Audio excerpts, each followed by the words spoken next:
The spiritual code of conduct says, don't move till you have a vision. That's why we fail sometimes. You see, a vision means that you can see it on the inside before you can experience it on the outside.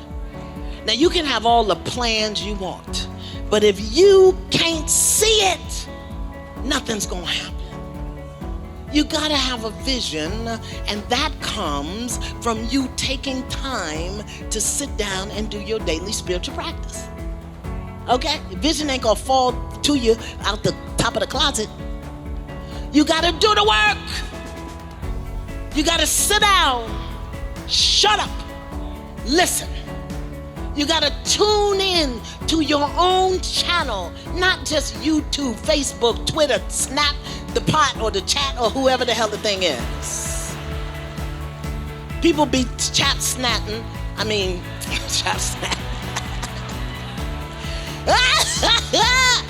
Do you Snapchat? Okay, and never reflecting, never correcting, so that they can be directed. Correct, reflect, in order to be directed. What happened to me, or what happens to me, doesn't matter. I lived that for a large majority of my life. That you could dishonor me, disrespect me, invalidate me, diminish me, do all manner of things to me, because in my home as a child, I was taught that what happens to me doesn't matter. But the big one, the crippling one that, took me years to heal, was remaining loyal to people who treat me badly. So that is even a outgrowth of slavery. We as people of color have a cellular memory of remaining loyal to people who treat us badly, called the massa. And then when it happens under our own roof with our own people, it's like a double whammy. So I've done that. I stayed in dysfunctional relationships. I had dysfunctional friendships because I was trained at home to sit at the table with the man who raped me, to walk around him, to call him daddy, taught to respect him and don't badmouth him and don't talk back to him because he paid the mortgage. I was trained to remain loyal to people who treat me badly. I think my first Damascus moment was recognizing that if I didn't get a voice and get one quick, that I was going to be sold down the river quickly. That was the first one. What happened? What was it? It was really in a personal relationship when someone said that I did something that I did not do that could have had really legal ramifications. When somebody said that I did something that I absolutely did not do. And the last time I spoke up for myself was when I was a child, and I said, that man raped me. And he said no, and it was, so I had to really go for myself. So I had to overcorrect. You go from not having no voice to just being a mouth. So that's what I did. I just went crazy, taking up for myself. Until, the thing is, when you don't know how to do something and you learn how to do it, you'll overcorrect. So then you have to kind of balance it out. So that was the first thing I had to do, was learn how to speak up for myself, because it was clear that nobody else was going to. There comes a moment in your life when you're getting ready to step into a new place. In that place, you should be so scared that there's a little pee running down your leg. Just a little bit of pee. Now, we're not going to have a whole, release of the bladder. But a little pee should be running down your leg, because that's when you're going to depend on something greater than you. If you don't have a little pee running down your leg, then you're not living big enough. Wow. You're not. You had a little pee running down your leg when you started this network. That's right. Had to go get you a little Depends. Yeah, a little pee. I think I had a river runs through it. Yeah. Yeah. So numb yourself, keep walking, pee on yourself, keep on moving. Yeah. And you're going to get into a new place. I had to forgive myself for what I had made up about other people, what I had thought about other people, what I had said to other people, what I felt about other people. I had to forgive myself.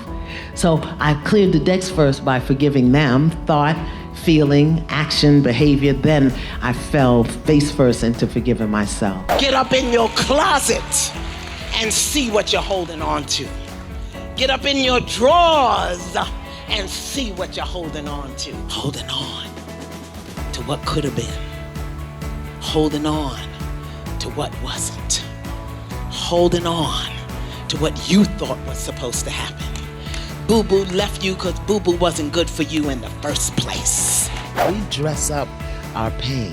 You know, Terry Williams wrote a book, Black Pain. It just looks like we're not hurting. Right, yeah. You know, because we dress it up real nice.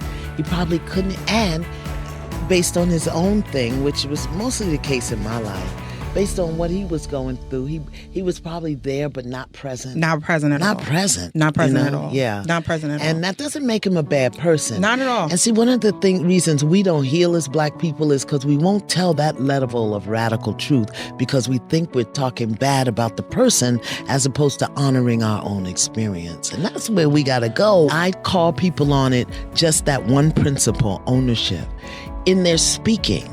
Because I hear her speak, people externalize it. Well, how do you know? How do I? You know, and what are you supposed to do? No, what am I supposed to do? Just that little bit, because what happens is we speak in that third party and detach from the emotion and the presence in the during experience. And that's why we can treat each other so badly, because we are neck down dead in our heads, you know, talking and making sense out of nonsense because we won't allow ourselves to feel the devastation. See, the ego is in the head, so it'll take you any place you want to go. But the heart, once the heart gets involved, you're going to stop. It's going to stop you, you understand? Because that's where the soul is. It's going to stop you. So we live from the chin up to a manner of craziness. Most of us, I'm a spiritual psychologist and a spiritual technician. That's what I do. And what I learned is we are very loyal to our family patterns because they're familiar, they're comfortable. Better the devil we know than the one we don't know. So even though we don't want to be poor, we'll have a consciousness that'll keep us poor or keep us sad or keep us in drama, keep us in chaos because it's familiar. So that's when I started studying what I call DNTPs, dominant negative thought patterns, and how they manifest and how they govern our behavior. Because you know, everything begins with a thought. And the thought creates an attitude, and the attitude creates the word, and the word creates a feeling, or vice versa. The feeling leads to a thought. So I've been studying dominant negative thought patterns. So if you want to eliminate family pathology, you got to forgive. You got to tell the truth about what's going on. Don't call a duck a chicken. Call a thing a thing. This is what my mother did. This is what my father did. This is what they said. This is what it was for me. Yeah? And you've got to identify your dominant negative thought patterns. Spiritual code of conduct says you got to have boundaries, and you got to make sure people toe the line. And when they cross your boundary, don't back up and draw another line. Implement a consequence when somebody dishonors who you are. There's got to be a consequence. You don't get to cheat on me and apologize. You get to cheat on me and collect your drawers from the side of the road, baby.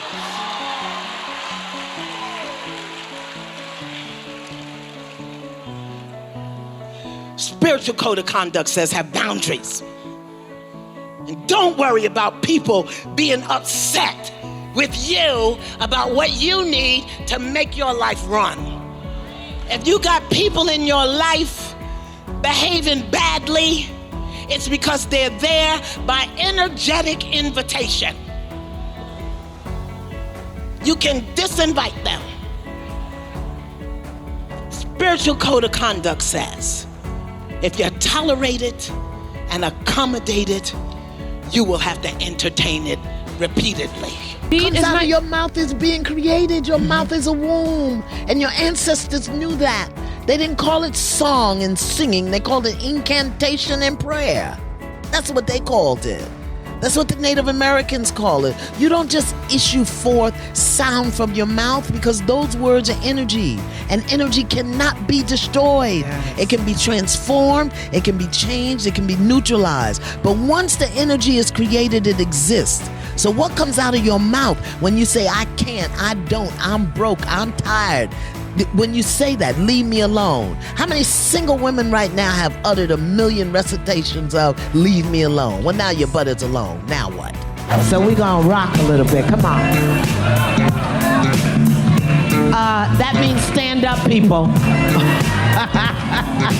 How you gonna have health just sitting down? So I chose this song for you today because I think it brings a message that we all want. Not only that, I just love Mary J. Blige, you know, because she's been through a lot. And she got to the place where she said, all I want to do is just be happy. I want to be happy in the morning. I want to be happy at night. I want to be happy wherever I am and no matter what I have. How many people know what she's talking about?